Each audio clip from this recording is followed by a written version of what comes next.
Hi there, Summoners! GuardianE here with another live reaction and first impression video for Fire Emblem Heroes. Tonight we are getting the reveal of the next set of Christmas or Winter heroes in the game for 2023. And we got the silhouette pulled up here, so the silhouette to the right looks, I'm not gonna lie, looks a lot like Claude. Like a lot like Claude. I think that's pretty squarely what most people's guesses are. Now we did just get the Wind Tribe Claude, so it hasn't been that long. I'm actually gonna go out on a limb and say that it's Diamant. I think the hair looks more like Claude's, but I could see it possibly being Diamant, so I'm just going to go with that because I don't think they would release another Claude so soon.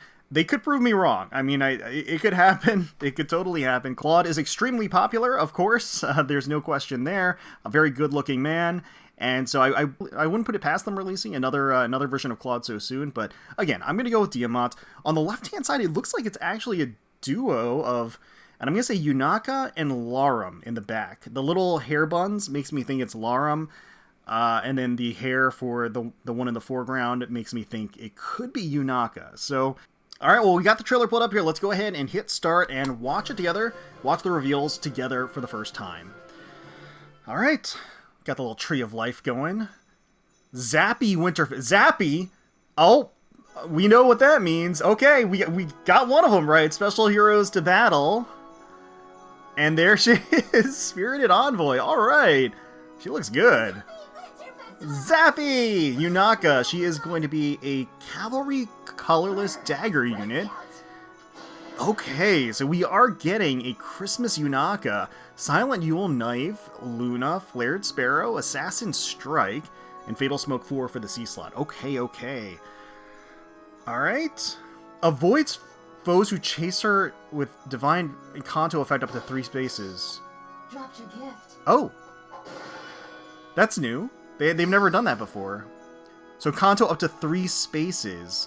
Oh. Oh man, that can be Snowfall Future. So this is in fact going to be a Winter Edelgard. Armored Blue Lancer. So it is seeming more and more like it could be Claude. Black Yule Lance, Armored Blaze, Attack Defense Prime 4, Raging Tempest, and Defense Res Ploy 3. I like the style for this Edelgard. Pierces her foes with powerful specials and lays waste to spaces in front with the Divine Vein. Season's greetings. Season's greetings. Love the smile. Alright. Look at that. Jeez. So... okay, so they're adding like kind of a little... Okay. Accept it. So they're adding like a little text... oh, okay, a Blessed Protect. Okay, so we are getting... it's pretty much guaranteed at this point. So we've got Dimitri, we've got Edelgard. They're not going to leave out the last house leader. So it is going to be another Claude. Blue Yule Axe, no quarter. For the special, attack speed, Prime 4, Barbarity, and Panic Smoke 4 for the C slot. His special comes out quick whenever he clashes with a foe, ambushes foes after combat, and can counter ranged. So they try to add like a little like snippet at the end to describe, I guess, what the archetype of the character is, or what their gimmick is, what they have going for them. So that's kind of interesting. Oh god. So that's a little Vantage effect there. And wait, what? Frosty Professors. Oh. Armored Sword duo Byleth and Byleth. I heard you like Byleth in I heard you like Byleth in your Byleth, so we put Byleth in your Byleth. Supreme Heaven, Weaving Fighter. So Claude's going to be the free unit then, right? They can counter with their special and can reduce the effects of AoE specials with their duo skill. Okay. Interesting. Alright, alright. Duo skill, and we'll take a closer look at all this stuff. Huh. Alright. Almost gone. Let's be quick. Is this the first time they've had... No, they've had Tiki and Tiki, but that was different. They've had, like, a Tiki duo, right? I don't know if they've had, like, a male and a female, you know, versions of the protagonist together for a duo, have they? Got you something. I could be wrong. Okay, well, holiday lessons, paralog story. Here's Yunaka, and of course, no surprises here. We can see right there on the right-hand side that dapper gentleman. That is, in fact, going to be a Christmas Claude, in addition to the other house leaders. All right, and choose a focus hero after your 40th summon up to 4 times. Okay, so it's not locked to the Fey Pass, and you can invoke the Spark up to 4 times on the banner.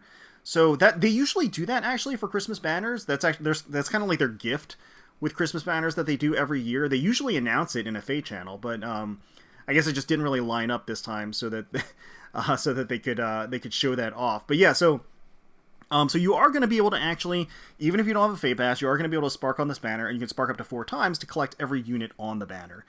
Okay, so I was wrong. It was definitely not Diamond. It was definitely Claude in that silhouette. It was Yunaka, but I was way off on the duo. I don't know what I saw. I thought that was Larum. I guess it was it just like a bag or something that she was carrying that I thought was another character? I don't know. I'm not sure. But let's go ahead. Let's take another look. I'm happy Yunaka's finally in the game. Even though if it's a seasonal variant, I'm sure we'll get her original version before too long anyway. But yeah, let's go ahead and take a closer look. All right, so here is Yunaka. She is going to be a cavalry colorless dagger unit. I love the festive take on her garb. It's actually pretty akin to what she traditionally wears with kind of the bodysuit and the cape.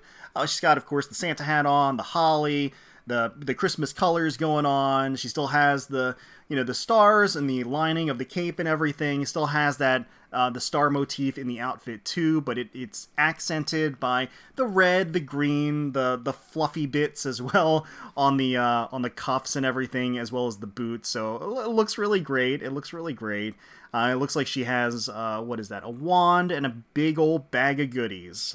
So that's great. So Yunaka is going to be a colorless dagger cavalry unit. Silent Yule Knife is her own unique weapon. 14 might. Enables Kanto Distance Max 3. Has a killer slaying effect at start of combat. If unit's HP is at least 25%, grants +5 to all stats.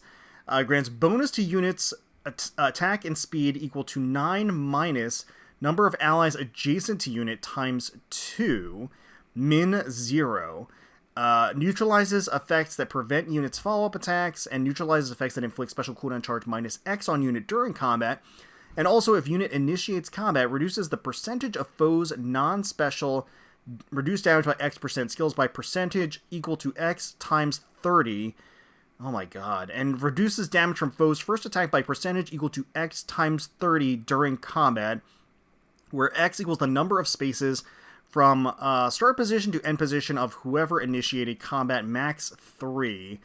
If any space within 2 spaces of unit has a Divine Vein effect applied or counts as difficult terrain, excluding impassable terrain, value is treated as 3. First attack normally means the first strike. For effects where it's a brave attack, it means that the first and second strikes after combat, if unit attacked, inflicts -7 to a defense and res on target and foes within 2 spaces of target through their next action. So the Dagger 7. They didn't even actually shorten it to Dagger 7 like they usually do. They just decided to keep all of this together. So this is a heck of a convoluted description. Oh, let's see if we can break it down. All right, so this is super convoluted. But at a base level, you got Kanto, max 3, killer slaying effect, stat boosts. You get a bonus to attack and speed that scales with the amount of units that are adjacent to her. So as long as there are no units adjacent to her, she's going to get a 9 to attack and speed, and then it gets reduced by 2 with every ally that is adjacent to her. There is going to be a neutralization of her follow-up attack, so if she is naturally speedy, they're not going to be able to prevent that double.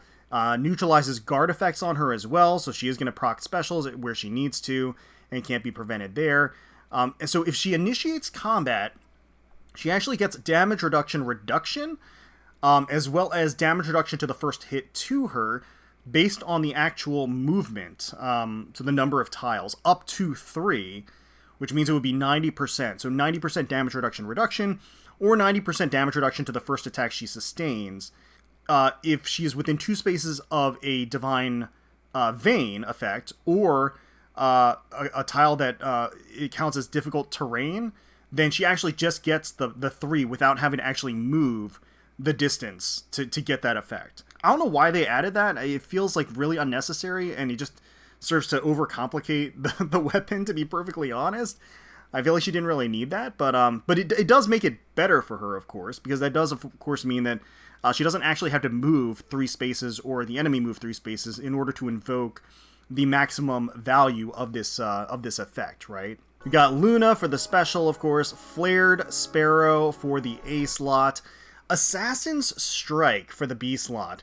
If unit initiates combat, deals 7 damage to foe as combat begins. Effects that reduce damage during combat do not apply. Will not reduce foe's HP below 1. Inflicts speed defense -4 on foe during combat and deals damage equal to 20% of foe's defense, excluding AoE specials. Okay, alright. I gotta say, this is actually a really potent B-slot skill. It's got nice stuff in here. It's obviously going to synergize very well with Flared Sparrow, because it's going to be a total of 14 damage pre-combat, which honestly is a good chunk of change there. And then additionally, it just has an in-combat debuff to a speed and defense. It's going to allow Yunaka to do more damage. And then the 20% of foe's defense as just true damage as well upon the attack is solid. That's all just solid stuff built into just maximizing damage potential as part of the B slot. So that's quite strong. And then Fatal Smoke 4 for the C slot. Yeah, so she's definitely got some really powerful and potent stuff in there, in addition to avoids foes who chase her with Divine Vein and a Kanto effect up to 3 spaces that they just mentioned here.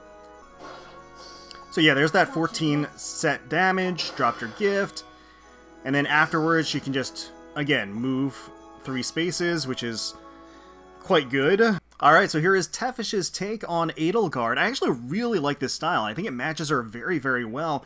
Like the muted colors of her hair and her fair skin, in contrast, of course, to her bright blue eyes. And then, naturally, just the Christmas colors, almost bordering on gaudy, with all of the reds and the greens, the imposing axe that she has. That Christmas tree-esque blade is very, very imposing, and it has a little hole and a jingle bell in the middle of it too, just to add a little festive holiday cheer while she's doing some gouging, I guess.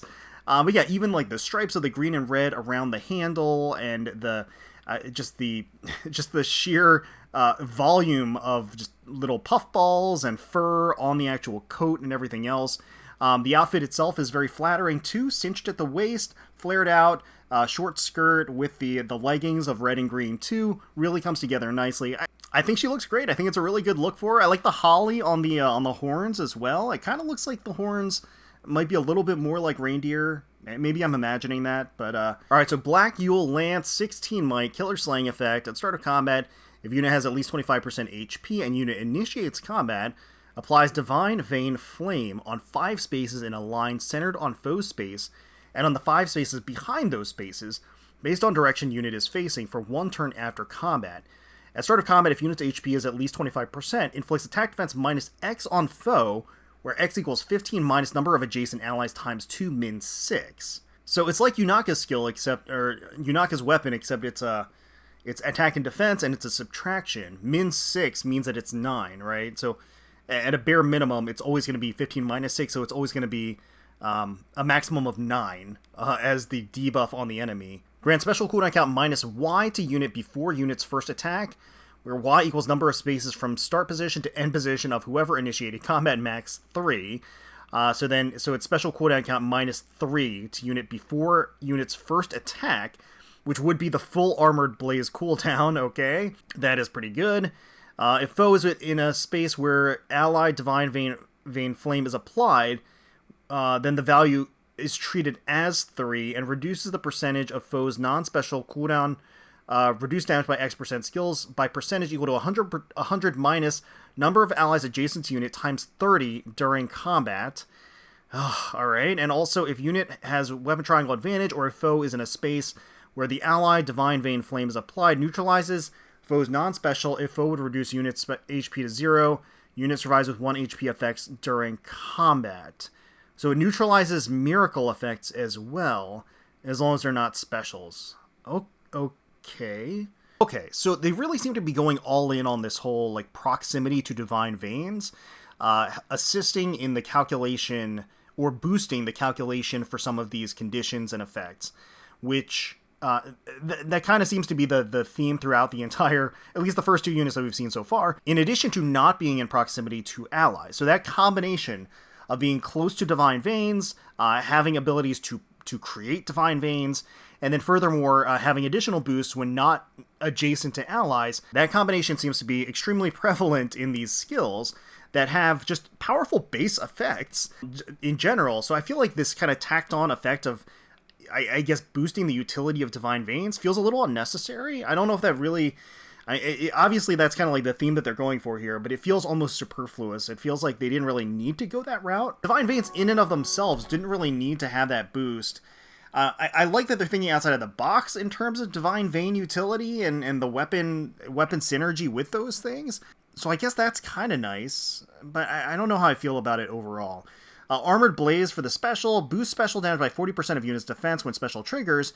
If foe's range is equal to 1 and unit and foe's special is ready or triggered before or during this combat, reduces damage from foe's next attack by 40%. Okay, so 40% of defense, get a little bonfire effect in addition to, of course, enhanced bonfire, in fact, in addition to the damage reduction. Attack defense prime 4 for the A slot. If bonus is active on unit, that's going to be easy to meet with Raging Tempest. Grants attack defense plus X to unit during combat, where X equals the number of bonus effects active on unit, excluding stat bonuses, times 2 plus 3, max 9. Alright, so at a base level, well, we can talk about that later, but at it's a maximum of 9 to attack and defense.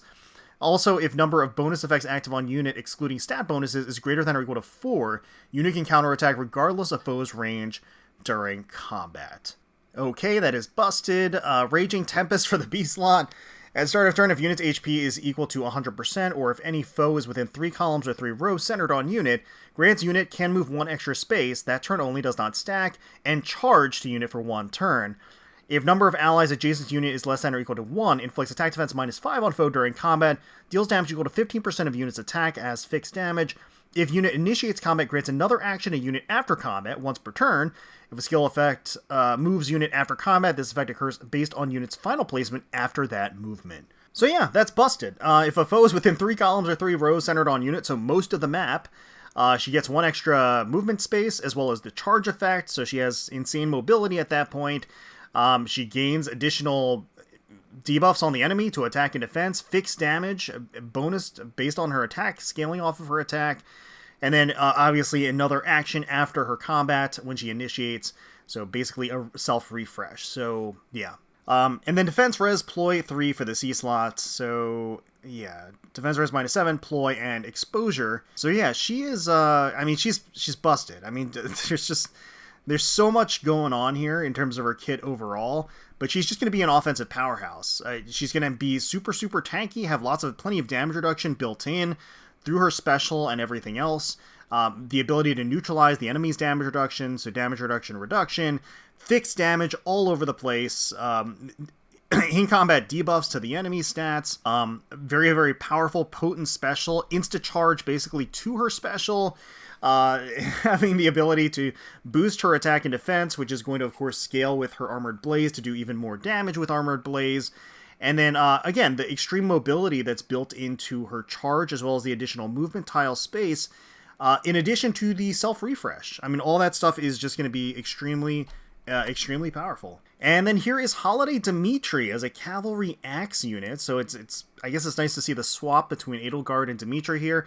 In terms of weapon type, he's definitely looking very, very stately, in high spirits, it looks like. Certainly not after the turn. He certainly looks cleaned up and presentable. I do like the patch of black fur amidst the white fur. It does add this nice little kind of dark streak contrast there too. He's got the holly in his hair. I do like the elements of blue throughout, even though it is very much like a Christmassy theme with the red and the green. He does manage to get in there his signature color there with the blue, with the emblems in the lining of the cape as well. Lots of fur lining everywhere, and then the giant axe with that huge green and gold blade. So blue Yule axe, 16 might, enables Kanto 2, so he just has straight up conditionless Kanto 2. Killer Slaying effect at start of turn if unit's HP is at least 25%. Grants attack speed +6 and null follow-up to unit for 1 turn. At start of combat, if unit's HP is at least 25%, grants plus X to all stats, where X equals 5 plus 15% of unit speed at start of combat, and grants special cooldown count -Y to unit before unit's first attack during combat. Y equals the number of spaces from start position to end position of whoever initiated combat, max 3. Okay. If number of bonus effects active on unit, excluding stat bonuses, is greater than or equal to 4, then the value is treated as 3. Oh, okay. And restore 7 HP to unit after combat. Alright, so Dimitri's is like way more straightforward than Yunaka's and Edelgard's. It gets rid of like all of the Divine Vein bull that they had going for them. It's more that the conditions scale with the number of effects, the number of bonus effects on him, as well as scaling with the cooldown count, scaling with the actual movement, which is really good. So obviously he's going to be cavalry, max 3 to his special cooldown count.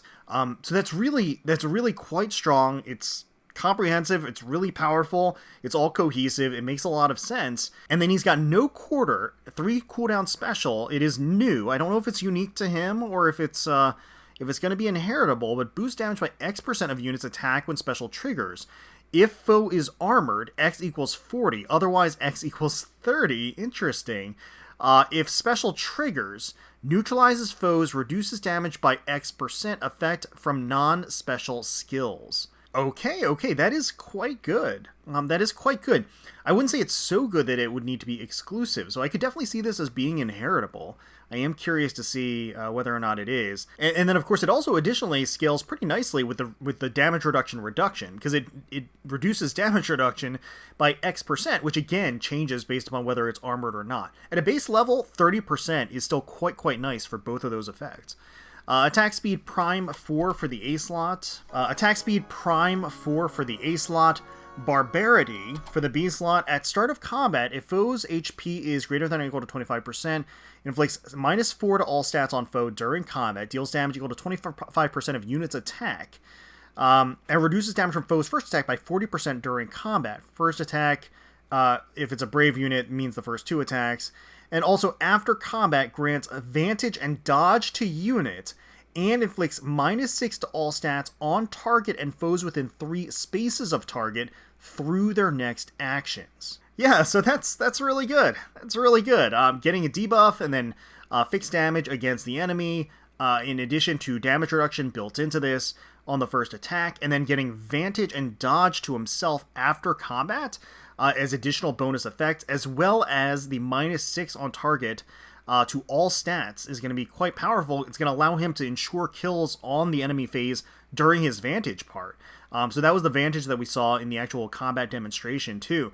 But that effectively means that he can go in and then just rip somebody apart, and then kind of canto back to safety, but still be within enemy range and vantage the next enemy that decides to attack him while they're crippled. That is very potent. And then Panic Smoke 4 for the C slot, which is the -3 to all stats, and then Panic on target, and as well as Foe Penalty Doubler to unit, which is also, of course, going to be quite nice for him when he's vantaging and enemy phasing. So that is interesting. It allows, effectively, him going in and taking advantage of the Barbarity does ensure that he's going to get a whole heck of a lot of boosts, bonus damage, damage reduction, and vantage all kind of built in so that he is able to enemy phase effectively. So really potent combination of effects that allows him to be a player phaser as well as an enemy phaser all on the same turn. Really good stuff. Special comes out quick whenever he clashes, ambushes foes after combat, and can counter ranged. So yeah, basically he's going to go in, use no quarter, do huge damage, cool little effect with the soldiers running in. And then, he's going to Kanto, but he's going to Kanto and leave himself in a place where he can enemy phase. Not only can he enemy phase, but he's going to vantage. He's going to have all those effects built in there and do tons of damage in the process. Alright, so here is Byleth and Byleth. Byleth, the new law firm that's opening down the street, is going to be an armored sword unit. And they look great. I like that they have kind of the flat stoic expressions on their faces that they're kind of known for having, very stone-faced in general, with the juxtaposition of sort of the festive look that they have, right? Plenty of embellishments to their looks. The dagger is a nice touch. I like that female Byleth does have that little Sothis doll. It is very, very cute. And then, of course, female Byleth does have her signature leggings as well as midriff exposed there too.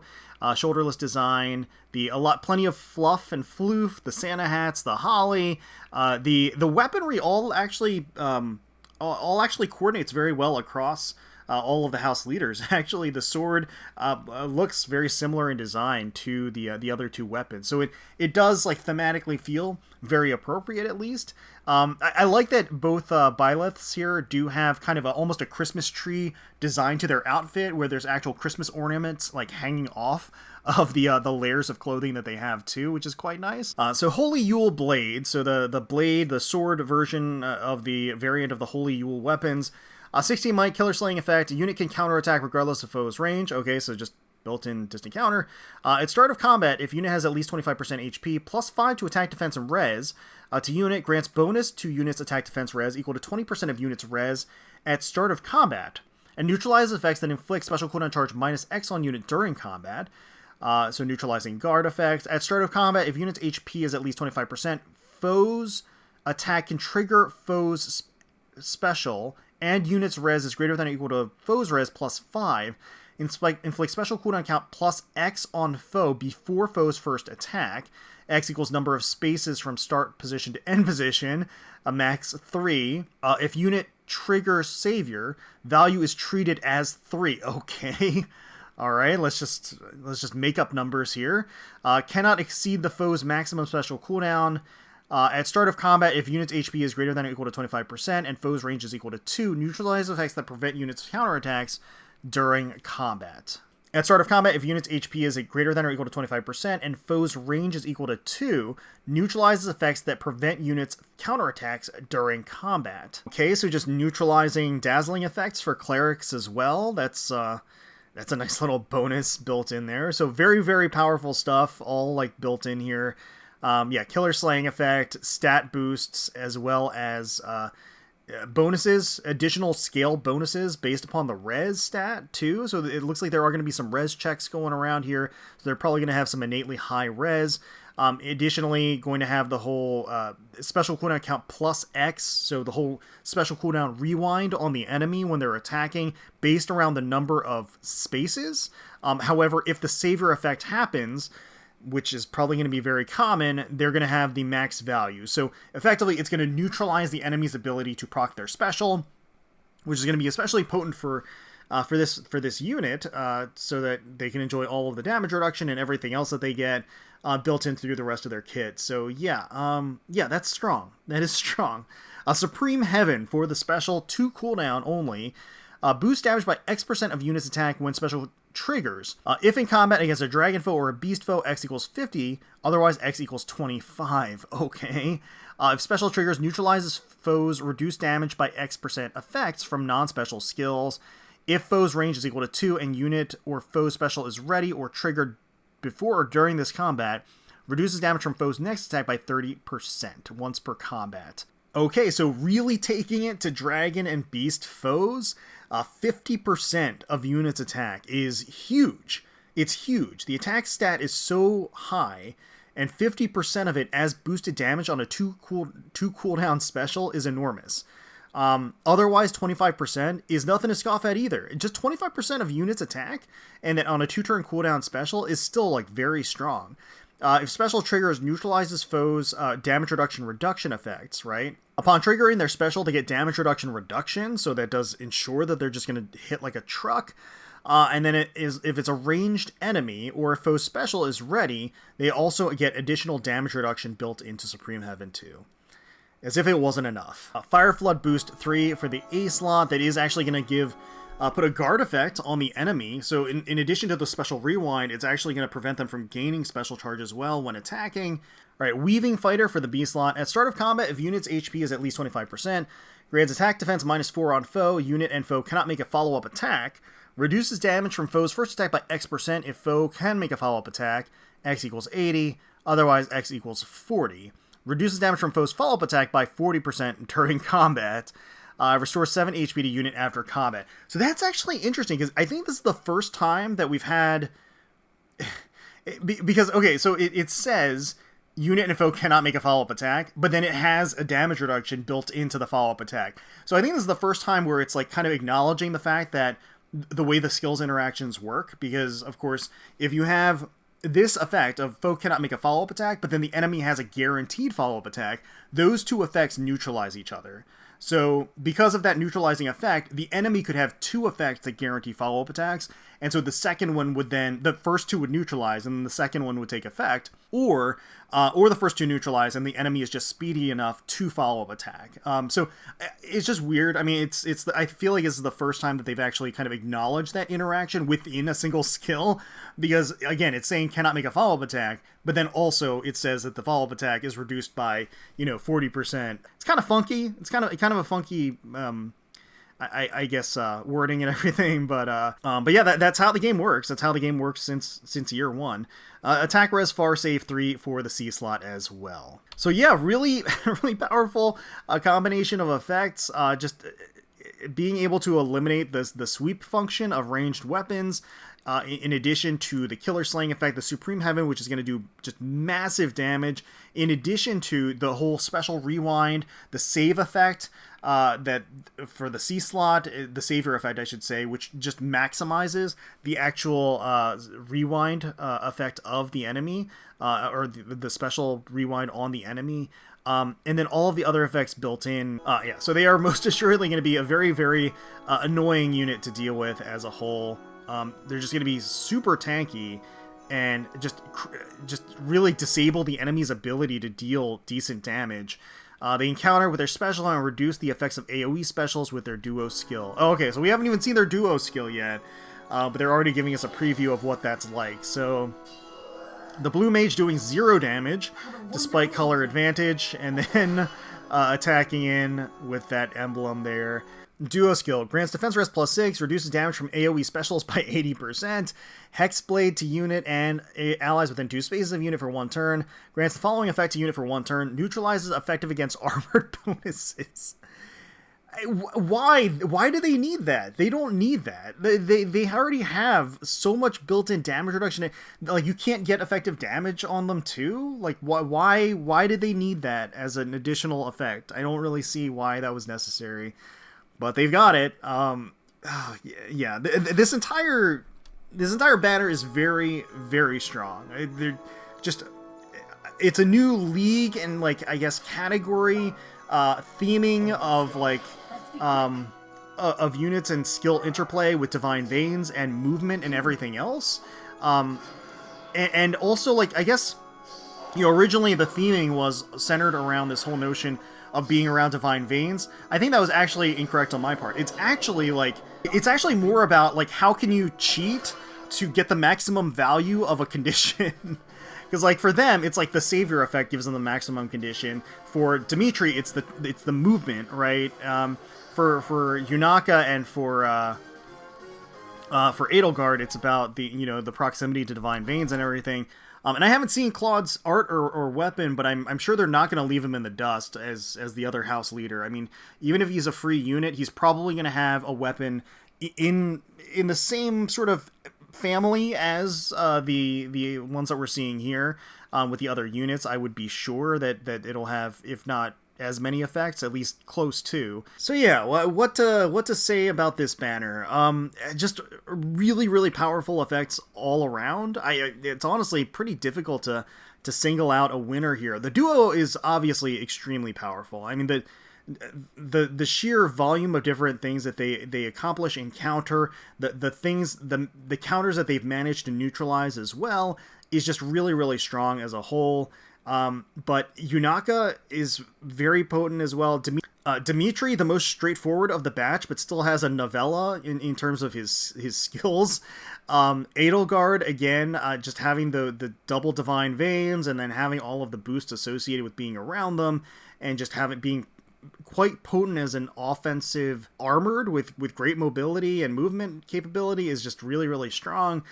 Yeah, they're all winners. They're all winners. So there's a lot of value here. I mean, there's no kind of way around it. All the units are going to be very, very strong. They're all very, very potent. They all have great kits out of the box. They've all got great skills as well. Lots of unique skills for themselves. The art looks great across the board. I'm sure Claude is going to look magnificent too.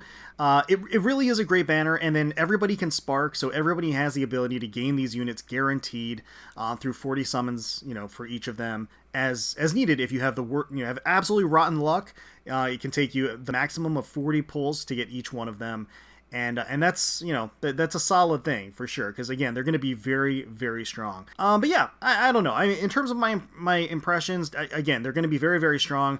I feel like maybe they went a little bit too far too fast. I feel like they didn't really need to overextend like they did with this particular banner, with all of the tie-ins to Divine Veins and then boosting the utility of them, the shortcuts and the calculations and things like that. I feel like there are ways to approach it without going this extreme so quickly. I don't know. But yeah, I don't know. I guess that's just me internally being a Grinch and dreading going up against these units and ether raids. I don't. Maybe that's all it is. But they are going to be very, very strong. I think in terms of their designs, they look pretty great, and they deliver on that front. And yeah. So let me know if you guessed the banner as a whole, if you are excited for the banner, if you're going to be summoning for these units. Wish you the best of luck. Hopefully you get all of them that you're looking for. Hopefully you all enjoyed the video. If you did, please feel free to leave us a like, comment, subscribe to the channel for more Fire Emblem Heroes content. We thank you all so much for watching, for taking time out of your day to spend with us. We really do appreciate it. And until next time, let's protect those skies.